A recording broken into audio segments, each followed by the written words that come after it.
Evers is a Dutch-Lebanese actress, director, writer, and her acting experience includes various minor productions, especially rooted in theater. Movies she's worked on include Hello au Revoir, Islamophobia, and Dracula Beyond. Farah continued studying acting at the Mulholland Academy in Amsterdam. I didn't know there was one in Amsterdam, where she trained in the Meisner and the Cook techniques for both on-screen and theater. Her second show reel was filmed at the Actors Studio in Pinewood Studios with director Taz Ayub. And Farah's produced, directed, and written and starred in her first series, a short film, The Heritor. And I actually want to say, and I'm in it. So I want to introduce Farah and welcome you to the interview. I'm so excited about this because I know that you've really put a lot into this, and it's really a cool project. I have indeed. Thank you so much for having me on your show. It's a pleasure to be here. Well, let me ask you this. I know, we all get these ideas. And I actually, believe it or not, I thought about being an actor way a long time ago when I was a little kid. But how did you get interested in making movies? See, I've always been a storyteller since I was a child. I've been writing my whole life. So for me, storytelling is something that comes naturally. And I knew I wanted to be an actress first before wanting to be a filmmaker. And so my dreams developed slowly. I started out my roots are in theater. So all my past experience as a child has been writing and acting, mostly in theater and stuff. I've always wanted to be a filmmaker and an actress and be as an entertainer, be in this industry. However, I only started pursuing this dream very recently. So. Well, I understand that it's been a difficult process because most people don't realize the behind the scenes of what it takes to really create something like this. And exactly. Why don't you first of all give me the basic theme of the Heritor Series, which is what you've been filming. The Heritor Series is basically about a hitwoman, an assassin, who by mistake crossed a very sacred line, which is no women, no children. She was once the best in the business of murder until she actually crosses that line by mistake. She gets set up and she becomes an alcoholic assassin. So she battles her demons over this accidental death of a child during her last hit by focusing on the client who provided the faulty intel that led her to cross an unforgivable line, which is, the code, the assassin's code. But this client, which is played by you, the senator, won't go. Now you've just made me the bad guy. You are the bad guy in this. And you just won't go quietly, would you?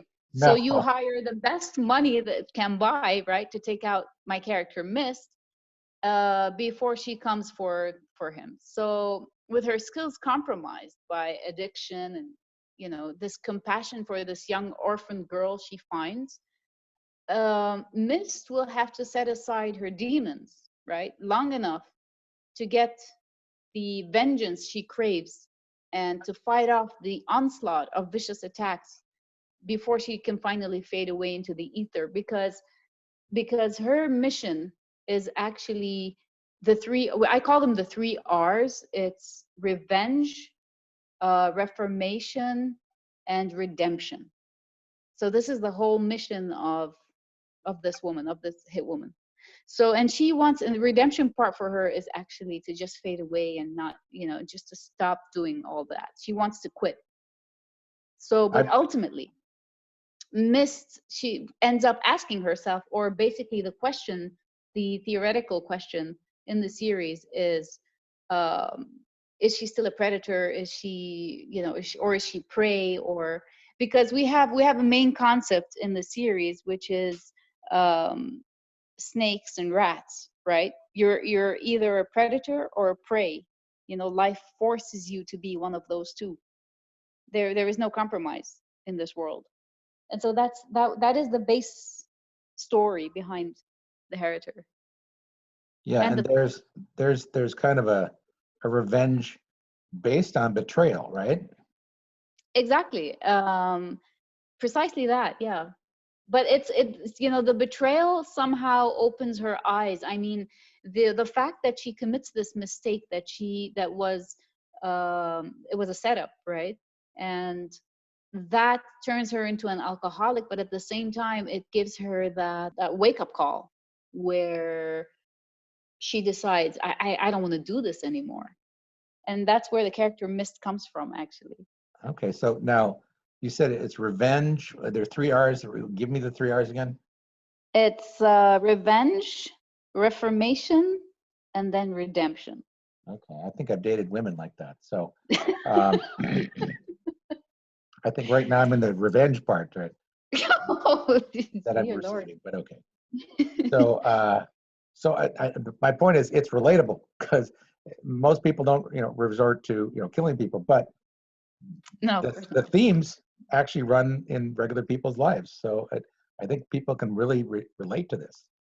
It is, and that is how the Mist character was created. She is actually an extension of myself. If you have the cojones to look within and recognize all your mistakes and like face your demon, to realize that you are not a good person, or that you are a good person but you've done some awful things, or to recognize, all of us are seeking to be better people. I hope, we all try to better ourselves as life goes on. Is there redemption for everybody? That's the main question. And there is, if we take this decision to look inside and work on ourselves and try to be better people. And that's where the title, The Heritor, comes from. Mist tries to make up for the mistake of actually killing a kid by saving another one. She does everything she could to help this child and ends up creating another version of herself. Well, I think we all have a shadow side, and Exactly. and that's actually something that a lot of people won't deal with. They're in denial. No, I don't have that. No, we all have that, and the good news is we don't all resort to killing people. But like Mist, but that was her job, so she just said, "Oh, I'm good at that anyway." But Exactly. I know that the film and making a film, it's so complicated, and there's so many behind the scenes challenges that you face. Could you tell us a little bit about that? Oh my God. Where do I even begin with that? Um, Making this series or this episode, which started out as a short film, actually, has been a crazy, crazy challenge. The idea started out in 2017. The first time I came to Mexico, and I was working with a director, and things didn't pan out the way, I didn't get the vision that I had in mind for this. I had to come back and reshoot everything.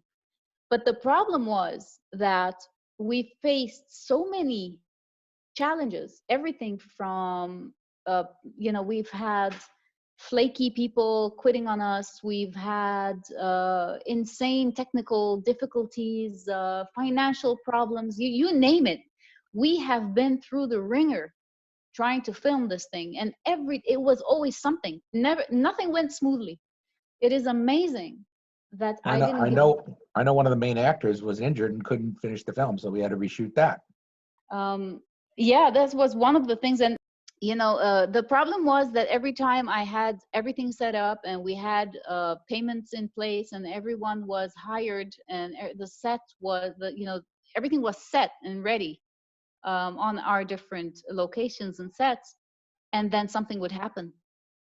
I mean, I had to dig deep, deep to find the strength to keep going over a span of a year something of filming. I mean, it wasn't every day because we had to cycle through phases of filming and no filming, but it was a year-long process. That second time around, the first time was something else, was also filled with some challenges, but the second time around was a walk through fire, if you know what I mean. It was a huge challenge on every aspect. Well, I think that again, a lot of people who aren't in the business wouldn't know anything about that, but in their regular lives, they probably have had the same kind of issues where you're making these plans, you go this way, and all of a sudden, no, that's not going to happen. We got to go that way, and And so Exactly. I think that the idea is relatable, but really I know a lot of the behind the scenes of this and what you've been going through. And I think it's amazing what you've been able to accomplish. And I'm looking Thank you. forward to the debuts. And I'm sure a lot of people are. I know that the trailer is done, it's out.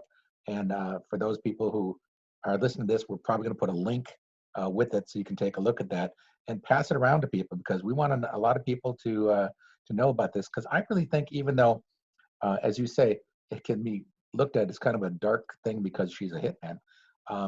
But the reality is there's redemption. There's something that's a good message going on underneath this that's trying Exactly. to come from this. So I think there's something for people to look at.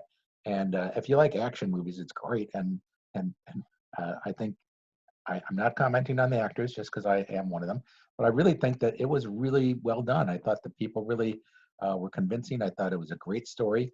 So I'm looking forward to seeing it at the theaters. And I know a lot of people who are in the business may hear of this and want to be part of it. And that's certainly going to be something that's open.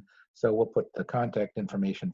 We are working on attaching some talent, some known, names out there. Sure. And I have some amazing ideas for the rest of the series. It's going to be action packed, and I can promise you that there will be a helicopter involved in in one of the next episodes. Like I have a lot of awesome scenes already covered in place, practically, not just on paper, but we've already have talks with locations and people, and trying to put the next episode together. So Well, I've not given away the plot, and I've not told too many people about any of the specifics, because I know it's the kind of thing, really, when you see it, you want to be part of it. You want to be in that scene and feel what's going on, right. to really feel the tension and all the other things that are happening. And you were able to convey that really well. I think it's going to be great. So if you want, you can tell me anything with regards to contact information for you that other people might want to get a hold of you, whether they want to be in the next series, the next Of course, episode, or of whether course, they want to be in the behind the scenes. yeah, we have two Hitman Pictures emails. One is info and one is casting, both of them at Hitman Pictures. So info at Hitman Pictures and casting at hitmanpictures.com. One is for casting, obviously, if you're a talent, and one is for producers, sponsors, investors, directors, anyone who's interested in taking part in making this series. So Well, I think there's so much need for good content out there now that more and more places are being available, but they're really thirsty for something good like this. So I'm sure that there'll be people interested in this. And if you know people that might be interested, please share this around, because this is something that I think is worthwhile. And I'm really happy to be part of it. So Farah, I want to thank you for taking the time and helping us to see the little behind the scenes of what's been going on. absolutely. I want to thank you so much for this opportunity. I'm honored to be here. Thank you so much for giving me this platform to talk about this project and tell people about it. Thank you. Well, my pleasure. And we'll be talking again when I hear more about the next series.